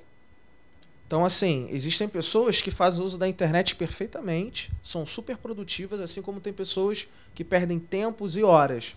Então, por que não investir num estudo em como que nós podemos conscientizar o uso do celular, reinventar a nossa produtividade e buscar mecanismos, sejam digitais, para essa pessoa usar o celular em prol da produtividade dela. Então, o que mais me marcou nesse sentido foi as escolas. E aí os alunos adoravam, e cursos de inglês usam muito a tecnologia digital, né? Esse colégio em si, que eu gostei muito, eles criaram uma disciplina de comunicação dentro do colégio para ensino médio, em que os alunos eles montaram uma rádio dentro do colégio, um estúdio de TV dentro do colégio e uma editora de jornal dentro do colégio. E aí cada um foi designado a uma atividade. Então, assim, os alunos, ao invés de escreverem redações de uma forma teórica e maciça, eles tinham que escrever artigos para serem impressos no jornal da escola. Então, os alunos eram colunistas. E isso já entra dentro nesse modelo mental do influenciamento digital, porque o jovem hoje, ele quer ser youtuber, ele quer ser blogueiro. Então, assim, você quer ser um blogueiro, que você seja um blogueiro para a nossa escola. Faz um resumo aí dessa aula de biologia, para quem faltou, que vai ser publicado no jornal da escola. É muito mais lúdico do que você falar assim, para a semana que vem eu quero que vocês me tragam escrito no folhomaço um resumo da matéria, né? Então assim, faz aí, você tem uma coluna de esporte, você gosta de esporte? Então você vai falar dos resultados do campeonato, você vai falar como foi a educação física, o que foi abordado, né? Você tem que dar um recado, ao invés de você imprimir papel pra caramba, por que você não fala pro fulaninho que toma conta da rádio, sempre tem um profissional guiando, claro, para ele dar o recado. Aí parece, né, o cara falando assim, galera, um recado aqui do Joãozinho. Aí o Joãozinho, pessoal, o professor pediu para avisar que vai atrasar. Então, assim, é todo um mecanismo já dentro desse modelo mental de usar tecnologia para produtividade. E aí os gestores falaram que diminuiu consideravelmente a improdutividade dentro da sala. É claro que em algumas situações, prova e etc., você de fato você tem que ser um pouco mais radical. Mas assim, levando para as grandes corporações, esse exemplo, eu acredito muito nisso. Talvez a corporação ela tenha que entender o que é produtividade para ela antes de querer cobrar a produtividade das pessoas. Porque você consegue... o computador, eu lembro, quando eu tive meu primeiro computador, eu só usava ele para jogo. Né? E hoje eu trabalho com computador. Eu lembro quando eu tive meu primeiro celular, era para jogo e foto. Quando você ia para o computador, é como se você fosse para um videogame. E você está muito no computador. Hoje, se eu não estou muito no computador, eu estou preocupado, porque não tem muito trabalho para fazer.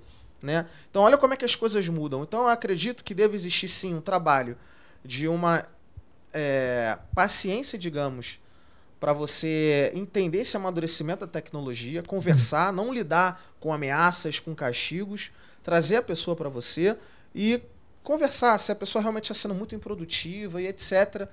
e realmente reinventar o que é a produtividade para essa organização. Isso é legal, Gabriel. Eu tive uma experiência com um cliente de coaching.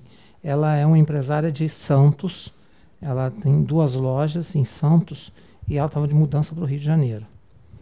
E nós fizemos algumas sessões de coaching. Em uma delas, ela estava muito preocupada de como gerir, liderar as 2 lojas, os empregados à distância, porque ela ia ficar muito mais tempo no Rio de Janeiro do que em Santos.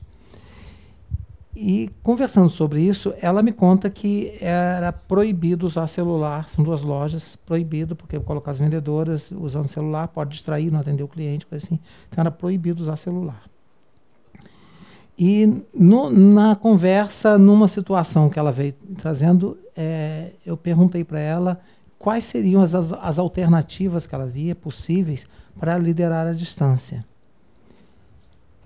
E ela falou assim, só se eu usar o celular, mas eu proibi de usar. E foi muito interessante, porque aí a palavra que você traz é muito legal, de amadurecimento, porque ela amadureceu. Porque ela passava na loja de manhã, em cada loja, e ela era toda assim, muito extrovertida e animada, para animar a equipe. Hoje o dia vai bombar, alguma coisa, deixava uma mensagem assim. E era outra preocupação dela, como que a distância ela ia fazer isso. E durante o dia ela estava sempre motivando as pessoas, ajudando, e como que ela ia criar esse vínculo. Nos primeiros minutos da manhã, na hora do almoço, e na tarde tem um horário de lanche, que todos tinham, que iam revezando. Ela ia combinar, fazer um acordo. Olha, então vamos ligar o celular nessa hora, que eu vou passar um vídeo para vocês, para todo mundo. Então, a cada hora a gente vai combinar. E criou um acordo. Quer dizer, ela espera, e isso é uma decisão interna, que as pessoas iam cumprir o acordo. Mas como ela tinha uma relação muito próxima, até afetiva com todas as pessoas, ela acreditou, e certamente isso pode estar acontecendo, e ela ia usar o instrumento para passar mensagens, para aquele bom dia motivacional ia ser por vídeo, e ia estar acompanhando as pessoas à distância. Então é legal quando você traz, a gente precisa amadurecer, muito bom. Outras perguntas? Sou Luiz Felipe, parabéns primeiro para todos vocês, realmente todo esse assunto que vocês falaram aí, como você falou, reinventou muitos paradigmas, pensamentos, e eu acho importantíssimo acompanhar essa atualização aí para que isso aconteça. Tem uma pergunta para vocês dois, por questão da... Eu tenho um blog, na verdade é um projeto que nasceu assim, resumindo, Olha Bem Porque Bem Tem. O meu objetivo por isso até quero falar com vocês também, o meu objetivo é postar pelo menos uma vez por dia uma cena do bem. E isso cresceu, e aí começou com uma página no Facebook, o perfil no Instagram, cresceu para um site, eu e minha esposa, hoje até a gente postou um texto, a gente sempre posta texto, dicas de filmes do bem, livros do bem, e nesse máximo, Luiz Felipe, parabéns para você. Muito obrigado. Precisamos disso. Muito obrigado. E eu também lidero uma equipe de jovens, porque eu tenho uma equipe de entretenimento infantil, de animação, e eu gostaria de saber como eu posso fazer para chegar ao teto, até porque eu tenho ideias, inclusive com esses jovens que eu lidero, que eu tive que me reatualizar. Eu tenho 35 anos e trabalho muito com a geração Y, tá lá, a Y e a Z também, que é 16, né? Então, você precisa se atualizar, você precisa ser mais flexível para determinadas coisas que na minha época era totalmente diferente. Eu trabalho desde os 11 anos, 1900 eu tinha cabelo ainda. Mas então a pergunta seria essa: como é que eu posso entrar em contato com vocês para dividir, para saber como é que eu faço, e dividir até alguns projetos que eu tenho aí que talvez possa ser aplicado aí. Bacana. Para entrar em contato, é tranquilo, eu compartilho meu contato pessoal, e-mail, e aí você compartilha mais detalhadamente como é o projeto e tal.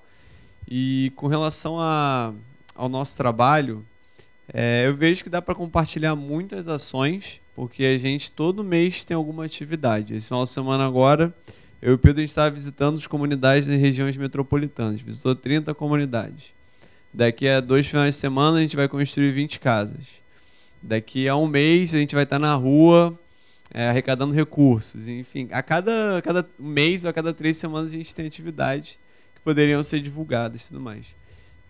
E como organização, a gente também abre as portas também das comunidades também para visitar e conhecer o trabalho, porque acho que até vai enriquecer o texto. Você ir lá, pisar, conversar com as pessoas, isso acho que vai enriquecer bastante o conteúdo do que for passado e tal, e até convidar todos a participar das atividades voluntárias. E é só entrar no site do Teto, www.teto.org.br, e se inscrever como voluntário. Mas eu posso compartilhar com todos vocês aqui o meu contato para esse tipo de participação. E aí eu acredito que participando como experiência, né, e divulgando, acho que vai ficar riquíssimo o trabalho. Legal, muito bom. Luiz Felipe, muito bom, porque eu estava falando sobre isso, da gente disseminar coisas do bem, né? Acabei de falar, não sabia que você fazia isso. A gente precisa fazer onda, transformar isso para que as pessoas conheçam. E esse é o propósito, né? Quando eu falei que o livro, quando a gente diz que o mundo é melhor, é que a gente tem que levar uma mensagem de que coisas boas estão acontecendo. E essa turma faz. Por favor. Boa noite a todos. Meu nome é Mário César. Parabéns a todos por disponibilizarem um pouquinho do seu tempo para estarem aqui conversando com a gente. A minha pergunta tem a ver com o conflito que existe entre a geração mais antiga e a geração do qual a gente vem falando, millennials, né? Eu entendo a geração antiga como uma geração muito voltada para resultados, uma geração antiga e a geração nova mais com uma percepção do lado humano, mais leve, voltada para o ser humano. Como que esse jovem se enquadra na maioria das empresas hoje que ainda tem essa percepção antiga?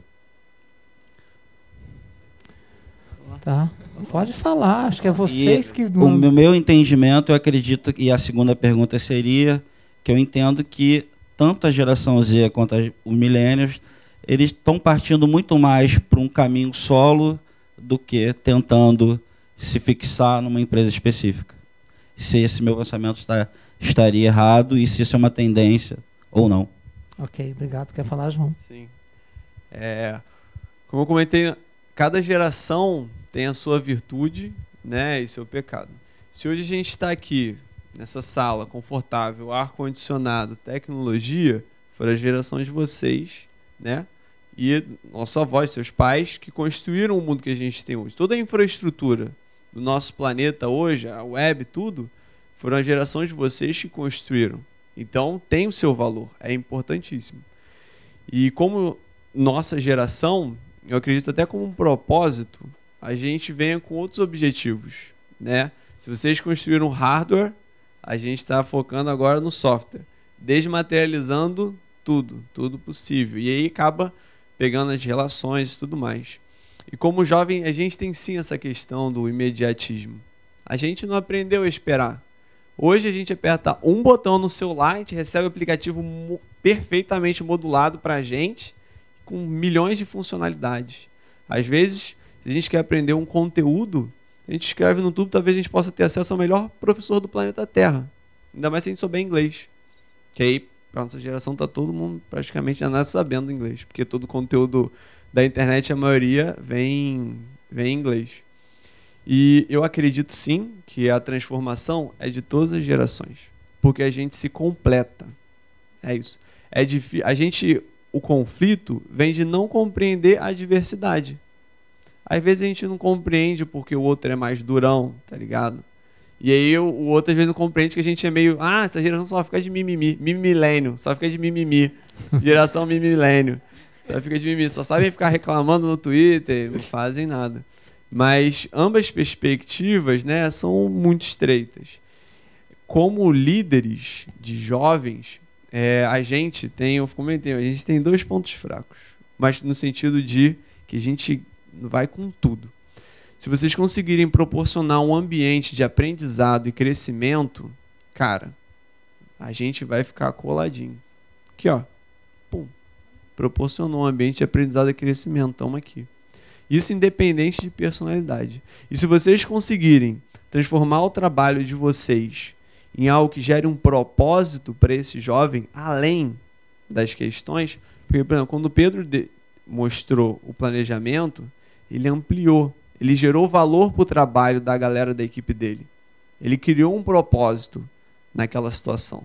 Então, se vocês conseguirem ampliar a visão, porque vocês têm que mostrar para a gente o outro lado da moeda. Qual o outro lado da moeda do imediatismo? Mostra para a gente o longo prazo. Beleza? Mostra pra gente que as coisas não são só aquilo dali. Que a gente às vezes não precisa se preocupar tanto, ficar tão ansioso por coisas pequenas. Que às vezes o aprendizado ele vem no longo prazo também. Então, se vocês conseguirem mostrar, criar esse ambiente de aprendizado e mostrar pra gente, cara, a gente vai colar junto com vocês e vamos construir esse mundão. Por isso que a gente tem essa ânsia. E aí, só para passar, com relação à questão de caminho solo, eu acredito muito na diversidade. Que existe sim pessoas, como você falou, jovens que buscam um caminho solo, e tá tudo bem, cria. E existem jovens que buscam um caminho solo por não encontrar organizações que entrem em sintonia com seus valores. Entendeu? Ele trabalha numa empresa, trabalha em outra, vê o mercado e vê que não tem sintonia com seus valores. Hoje a gente estava lá, uma outra jovem milênio da plateia falou, ó, saí da empresa e agora não sei como me enquadrar no mercado. No sentido de valor, não é de profissão, ela é formada, pós-graduada, mas não tem sentido para ela as profissões oferecidas. Não entra em sintonia com o propósito dela. Então, com relação à juventude que busca um trabalho solo, sim, tem aqueles que buscam seu trabalho solo, independência, tudo bem, mas tem aqueles também que buscam por não encontrar. Visitei tais e trabalhei em tais e tais organizações. Não encontrei ressonância com valores. O que ele faz? Hoje, com a facilidade das informações e acessibilidade, vou criar minha própria organização. Então, é uma opinião pessoal. Brilhante, João. Só acrescentar um pouco assim, do que o João falou, é que o jovem hoje ele está muito preocupado com o que a empresa tem a oferecer para ele também. Às vezes ele abre mão, de repente, de uma oportunidade que ele vai ter um salário maior para trabalhar numa empresa que ele sabe que o líder dele vai se importar com a vida dele, como é que ele está na vida pessoal, com os objetivos de vida dele.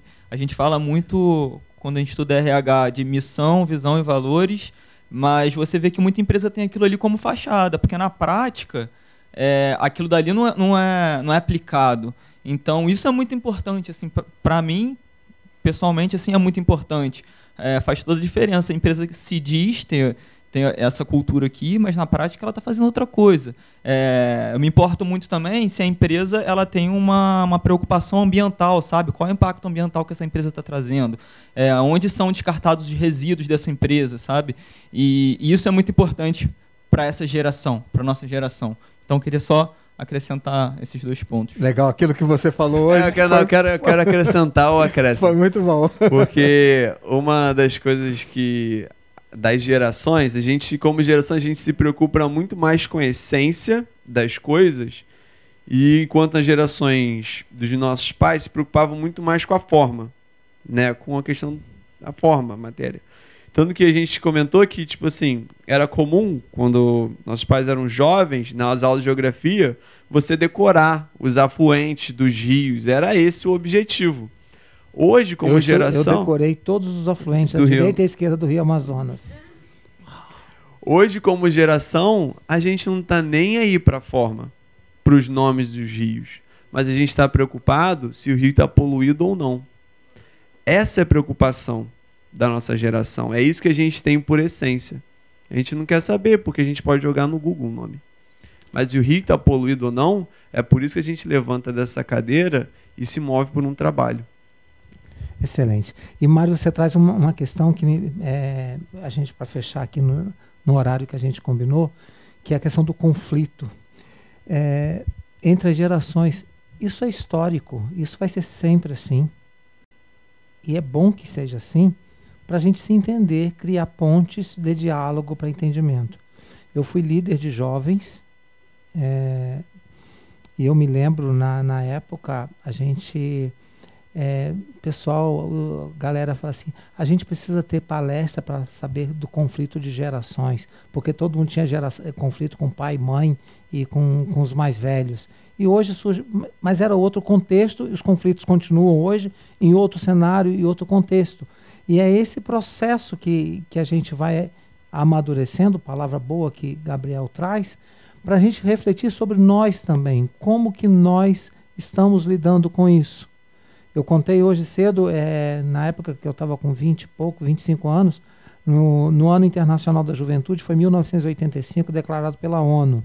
Nós realizamos um congresso de jovens, a gente liderava todo o movimento de jovens em Niterói e São Gonçalo, e nós fizemos um congresso e em uma semana, de segunda a domingo, nós reunimos 300 jovens, todos os dias. E tivemos um encontro 23 de janeiro lá em casa com um grupo de jovens, quando nós éramos jovens, fizemos um encontro lá em casa, para lembrar das histórias. Aí levaram fotos, coisas assim, E aí nós resgatamos uma pasta que tinha as coisas daquela época que eu não acessava há muito tempo. Aí tinha um bolo de papel, de perguntas, que as pessoas escreviam para perguntar aos palestrantes, como vocês estão fazendo agora com a gente, só que fazia por escrito. Eu não sei quem escreveu. Mas tinham perguntas incríveis daqueles jovens. Como que a gente pensava naquela época? E às vezes eu pensei, parece que eu acho que os jovens hoje não fariam aquelas perguntas. Mas é um movimento. Então, se há 35 anos atrás a gente refletia, tinha os dilemas nossos dos jovens, hoje tem outros, mas a história vai nos ensinando em outro cenário a amadurecer. E o que importa, e a minha proposta com esse livro, é que a gente saiba dialogar com a diversidade, que a gente saiba criar pontes para aprendermos juntos. Eu aprendo com eles, possivelmente eles podem aprender alguma coisa comigo, e como que nós podemos construir isso. Essa é a proposta, a gente não tem mais tempo aqui. Quero agradecer a participação de vocês, a participação de todos que estão acompanhando pelas mídias diversas que o Conselho Regional disponibiliza para acompanhar, então muito obrigado a todos. A gente trouxe alguns livros ali, se vocês quiserem adquirir, a gente tem. O livro está nas livrarias e também pode ser adquirido pela editora Quality Mark no site www.qualitymark.com.br. Muito obrigado pela participação de vocês, esperando que essas reflexões tenham sido muito úteis. Muito obrigado.